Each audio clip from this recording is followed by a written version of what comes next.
just want to share some things about suffering. Uh, if you look at the world around you, whether it is your local or international, there is a feeling that everywhere there is a suffering. So the question is it a human condition which is inescapable? That means we're accepting that if you're a human being, then you have to suffer. Uh, if you look at this thought, first thing is you're accepting that it is inescapable. There only you are defeated because already you have accepted that it's inevitable. That means you're not thinking of any solution because you're stuck with the problem. Experts will tell you, psychologists and all those people, that suffering is a habit. You are not even aware that you are suffering. Maybe somebody who is objective, or maybe somebody who is concerned, can see that you are suffering and you are suffering unnecessarily, but you are not aware of that. I can give some analogy, but remember this analogy is restricted, but it can help you to sort of understand in a better way. Imagine you are playing one song, and you know that there are some grooves there, and you put a pointer on that, and then it goes on. So it's happening and happening as if it is not going to end. So two things to be understood here is there are grooves, mental grooves, and you are ignorant about these mental grooves. And what you are even ignorant is that your attention is like needle, and by default, without your awareness, the attention, the point of attention, the needle, falls into the groove, and then what comes? The standard you can call input and output. Some examples for clarity. When you see somebody, the first thing that comes to your mind is you get irritated, or there is some input, and automatically there is some reaction which is an output. So you don't have to go exhaustively into this, but what I'm attempting to say is suffering is ignorance. And the question whether suffering is inevitable can be understood. Maybe intellectual level to start with, and then you can transcend that.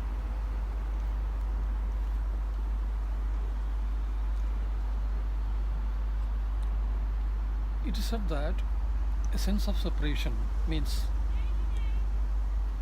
I, which is inside you, some point of reference, and something outside which is not me. So you're always stuck in this. We call it duality. So mind always functions in duality. Mind always exists in relation. So you could be having good relation, you could be having a neutral relation, or there's no relation, or you could be having bad relations. But all things are happening in relation. So mind exists in relation. So let us not talk about transcending the mind. I said earlier, let's understand at intellectual level, then see how far we can go beyond that. There are some people on the planet who have left some, I call it pointers. It's like they are giving you some clues, but it is up to you how you implement them in your daily life. Remember, I'm not telling you if this is the situation, this is the solution. Different situations will come, and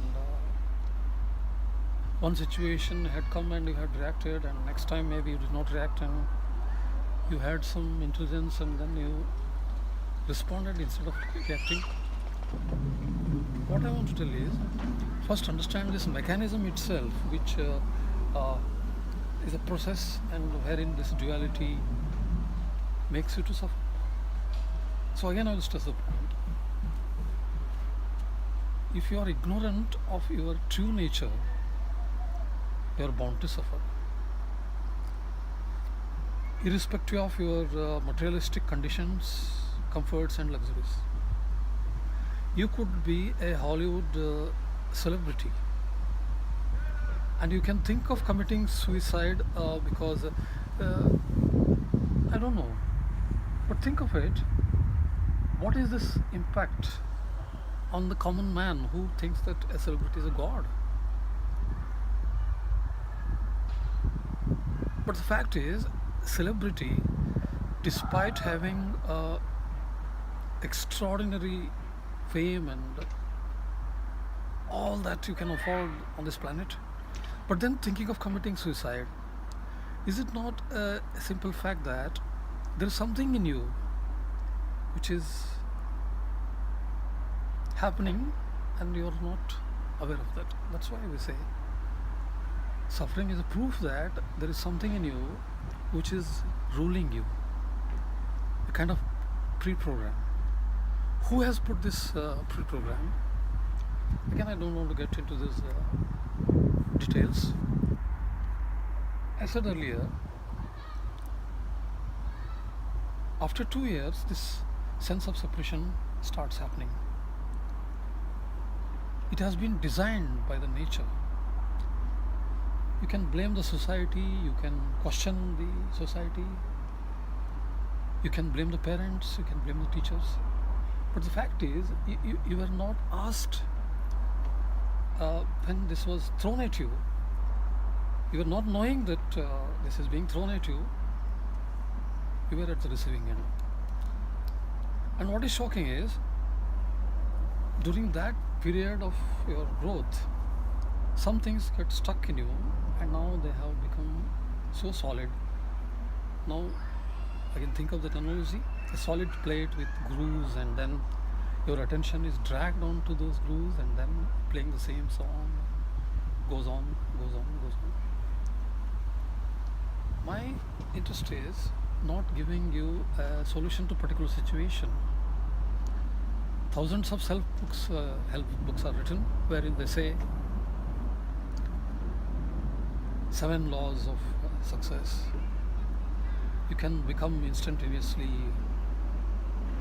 spiritually enlightened in one day. Come to this course and do this. My experience is, whatever you do, it is limited. Please understand this. You can do japa, you can say mantra, you can do some kriyas, as they say, or some kind of meditations. Whatever you are doing, the doing itself is limited, because doing is duality. So I know it's not easy to understand this, because otherwise you thought that I will tell something, do this, step 1, step 2, and then you will follow that. My observation is, whatever I have read and what I have seen, that people have been doing meditation for 30 years, and then when they're doing meditation, if somebody disturbs them, they hit them. If meditation can purify you, then why you're hitting that person? You could be hitting your son, being cruel to him, saying that you don't know what I'm doing, I belong to the elite, you people are here, and you are not allowing me to ascend. And then look at this, you are hitting a child which is not aware of this thing what you're doing. So what I'm telling is, there are grades of doing. A person do X, a person may do Y, a person, but what you're doing is actually the reality is always present. And you want to do something which is always in time. So as long as you think that I can get relieved, I can elevate this suffering, this is not going to happen, because the real thing is nothing. When you are ignorant, in an ignorant position, you are something. You are bound to suffer. And there is a wonderful tradition in India. They call it Neti Neti. What is this? Even if you are new to this, I will try to put it in simple words. Neti Neti means, it's said that human is complex because you have layers. They call it koshas. If you think you are 50 years old, if you are American, you are Indian, you are mistaken, you are a million years old. Please don't feel that burden of million years old. It's there inside you. It's a field, and you are likely to catch the vibes of that field, the local effects, or whatever you call it. So question is, can you do this gradually, or it happens instantaneously? Telling from my experience, for some years I was stuck with this thinking that if I am nothing and already I am perfect, then what is the need of doing something? But then when I looked at it objectively, I had developed a spiritual ego, and I was unable to have a harmonious relation with my wife or my people or my surrounding people in my vicinity, because I was thinking consciously that I'm up and these people are down. Then one day it struck me that if there is a path, it's all in the mind, and as long as you're in the mind, it exists in relation, and all relational existence is relative truth. And don't expect relative in relative truth happiness, because happiness is non-objective. It's timeless.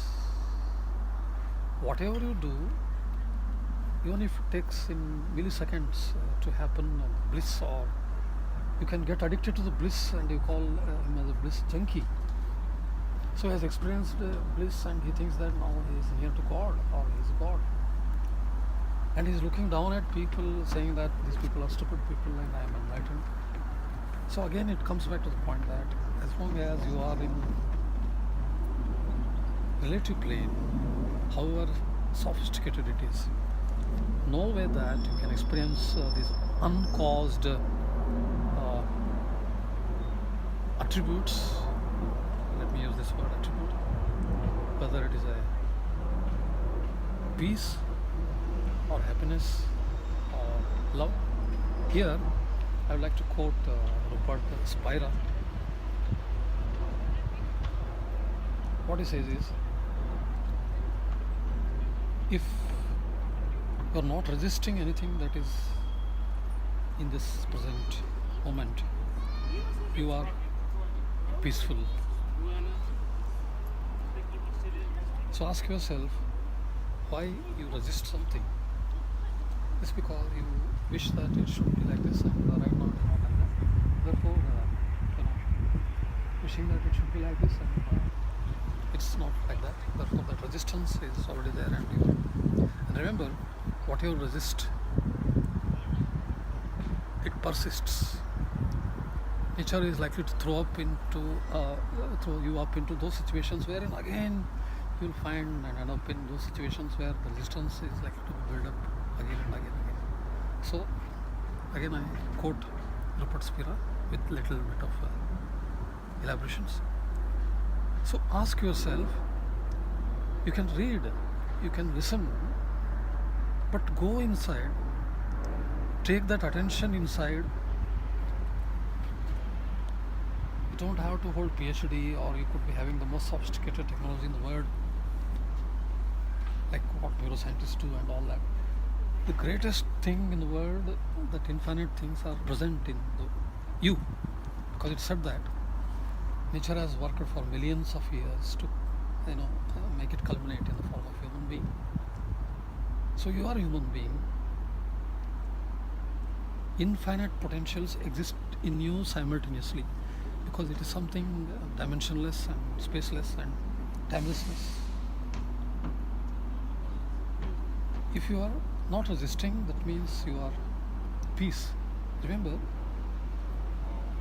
there is nothing you can do to get peace, because what you can get, you can lose it. You are the peace, means there is no subject in object. So it has happened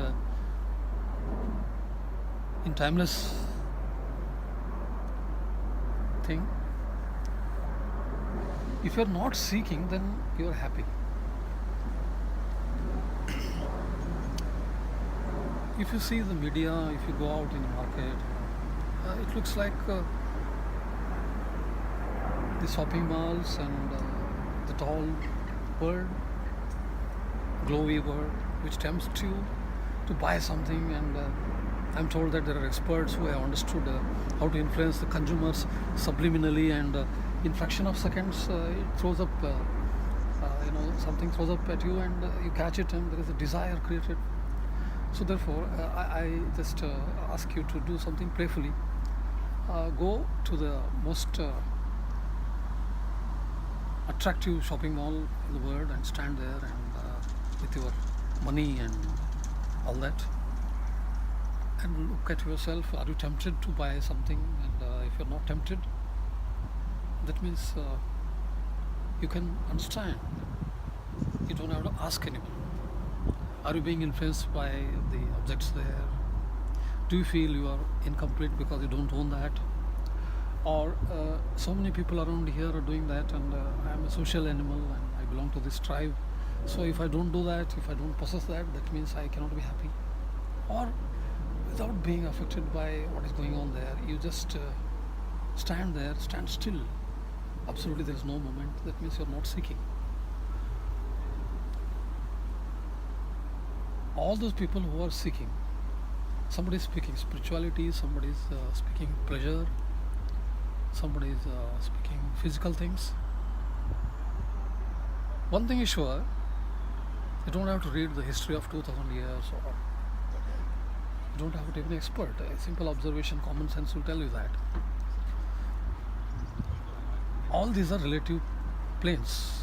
Somebody is seeking spirituality.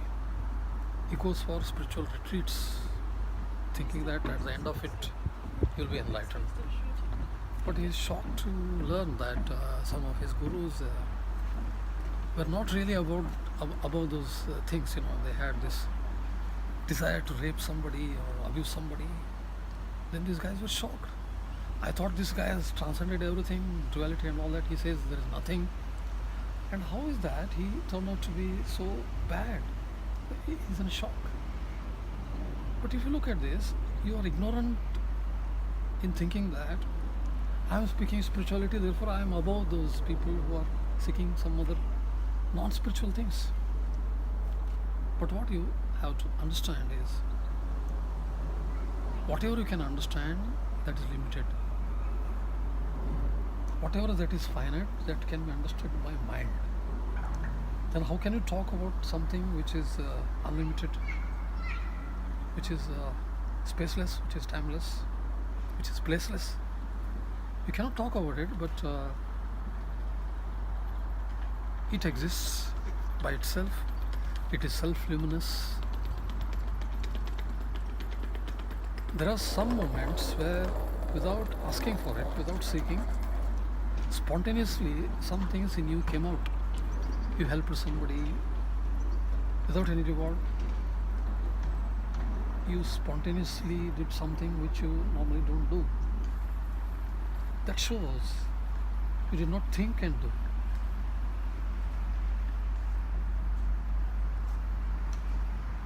If you are aware of this U.G. Krishnamurti, It's not easy to understand him because you think that he's mad and he's a dangerous person. I am referring to Vijay Krishnamurti. When somebody was asked, "Are you enlightened?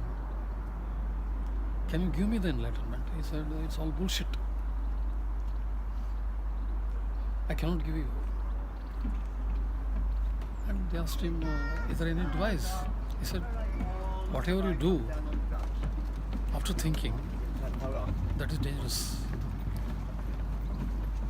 A bit of elaboration here.